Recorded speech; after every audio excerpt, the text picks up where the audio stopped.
So my thing is the same way you want to trade for the next 10, 20 years, trade the evaluation the same way.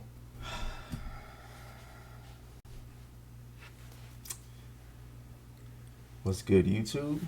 Shit. This is Olu Mighty's Futures.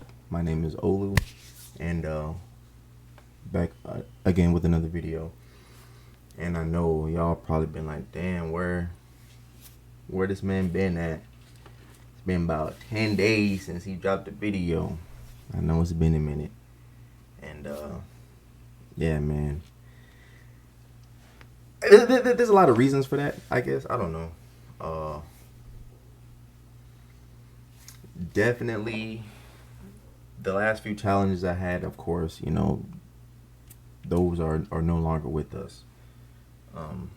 They're in the current breached graveyard right now.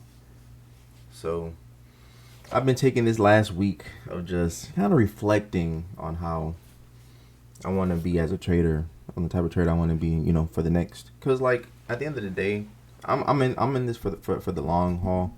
Some people want to just get in, just kind of make some money and just kind of go about their way, but I wouldn't mind like actually doing this for like the next 10, 20 years or whatever, or however long, you know, life allows me to trade.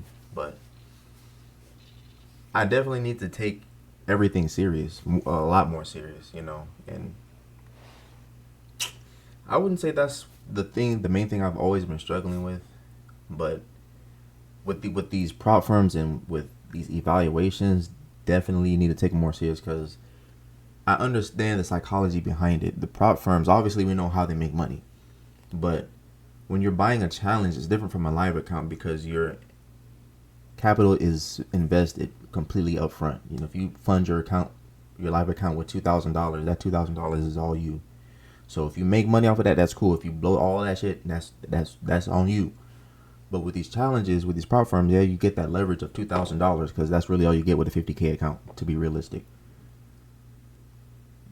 It costs, depending on what prop firm you go with, anywhere between 70, 60 to $80 or whatever, $100.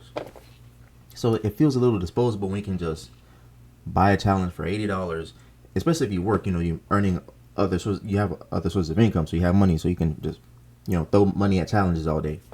So it's like, you buy a challenge, you know, you're in a rush to make some money and, you know, get out of your situation. So you just throwing trades out there. You might hit on some, you know, you're losing some, and of course, if you're not where you need to be as a trader, that overtrading, revenge trading is gonna kick in. You're gonna blow your account within the next couple of days. Some people don't even make it past 2 days. It's like, oh fuck, they just buy another challenge, start over again. Some people buy multiple challenges in one day and blow them all in the same day. Like, that shit is crazy to me. That's not me. I've never done that. But yeah, a lot of these people's challenges don't be lasting more than like 2 days, 3 days. So, and a lot of people will be like, okay, when you buy a challenge, you don't want to stay too long in the challenge phase. You want to just go ahead and increase your risk a little bit, or blah blah blah. And when you get to the funded phase, then do it like this. Fuck all that shit, bro. Fuck that. Because at the end of the day, that's not how you would treat a live account. You're not gonna be like, okay, I have a small amount, let me trade like this, and then when I get a bigger amount, let me just start throwing risk out there because I have more capital now. No, that same risk management grows with the account. But with the funded accounts, with these challenges, I feel like you should just trade the same way you would want to trade for the next 10 years. Because it's like, you're not doing your mind any justice feeling like it's okay to do some bullshit because it's a challenge and then think that it's going to be okay when you're funded. You're going to carry those bad habits straight over to the funded account. Trust me. Most people deal with this and don't even realize it. A lot of people do this and don't even realize it. Like, they're just, you know, blowing through challenges because they can just buy another one for $85 because they just feel like it's okay to trade the challenge a different way than the funded account. No, you're going to just take all those bad habits that you were trading on the challenge account straight to the funded. And not even realize it. So my thing is, The same way you want to trade for the next 10, 20 years, trade the evaluation the same way. If you have a 50K account, risk 100, 200, max $300. You don't even need to risk $500, bro. You don't need to risk $500 on. You don't need to risk. And this is something I'm, recently realizing, because within the last week, my risk management, my risk got a lot better. I definitely downsized, but like, I was risking anywhere between 500 to sometimes even probably up to $700 on a trade. Like, why? That's unnecessary.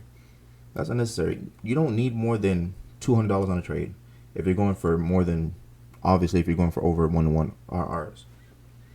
You don't need more than $200 on a trade on a 50K account. You don't. So if you trade like that consistently with just 200, you have way more time in the game. Even if you do lose all your trades because you just trash at trading, you have way more time in the game, which allows you to sometimes get on that winning streak. Sometimes that's all you need, just to have enough losses to find your way into that winning streak.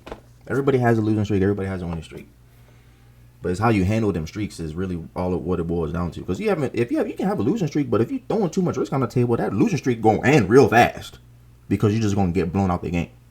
But hey, look, we've heard this many times before. Trading is a mind game. Strategies work. That's not the issue. Most people's issue is over trading and over leveraging. That's literally it. But all that stems from greed and lack of discipline. But that's most people's issues: over trading and over leveraging, and that's literally it. I didn't really have a huge purpose for this video. I just needed to talk to you guys. I need to let y'all know I'm still alive. I haven't given up. I'm not giving up on this trading stuff. I do have a plan though. I'm gonna make a new YouTube series. I'm gonna make a new playlist.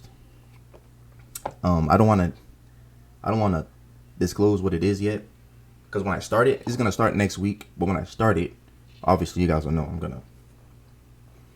You guys will know. But it's gonna be crazy. It's a big risk.